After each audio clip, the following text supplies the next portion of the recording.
Hey y'all, Venture Brad here, and if you got a Razor Power device and you want to just build a stop the yeet, then allow the yeet, here's how you do it. Alright, so this is what you're going to need. One of these QA chip single channel RF remote control switch. Just get a single button one channel, that's all you need.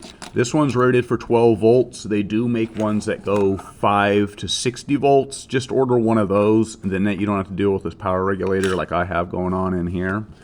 And then this is the chip. So pretty much what you want to do is I'll show you where to get power in just a second, and where to hook this is on the voltage ground and the voltage positive. You can actually just use these screw terminals here if you want. You don't have to solder like I did.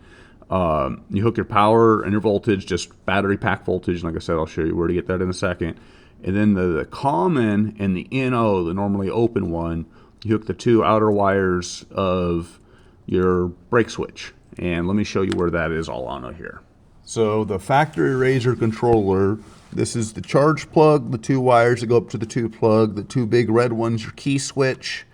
These are your throttle control wires. This is the brake switch, and then obviously power wires and then motor wires. So what we're after is this brake switch, and it's the 3-plugger with the 2 on the outside, the spaced one. It's not this one here that's the 2-plug that are next to each other. So that's the one you want, and what you're going to want is the donor plug off your original e-brake lever thing, or you could just cut these wires and hook it right again to the common and the normally open, because you want this relay normally open in this rest position when it boots up to be normally open. You don't want to make contact.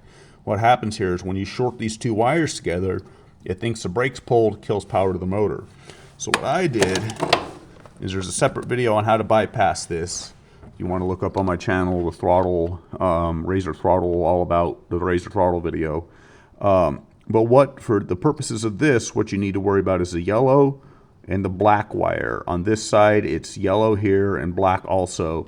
The orange changes to brown when it comes through, but we're not worried about that.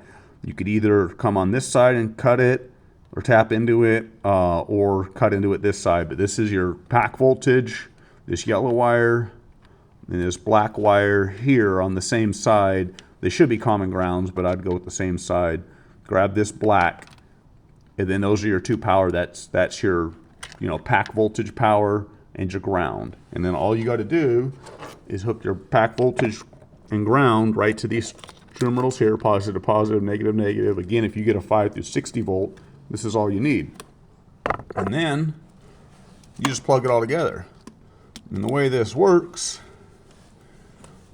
is when it gets power, again, this is a regulator brick just to knock this down from the approximately 40 voltage down to the 12 that I need to here. This is for its lights, is what the extra wire is for. And then you just have this nifty little relay that clicks. So when it's clicked, it shorts these two together. No throttle, unclick it, throttle.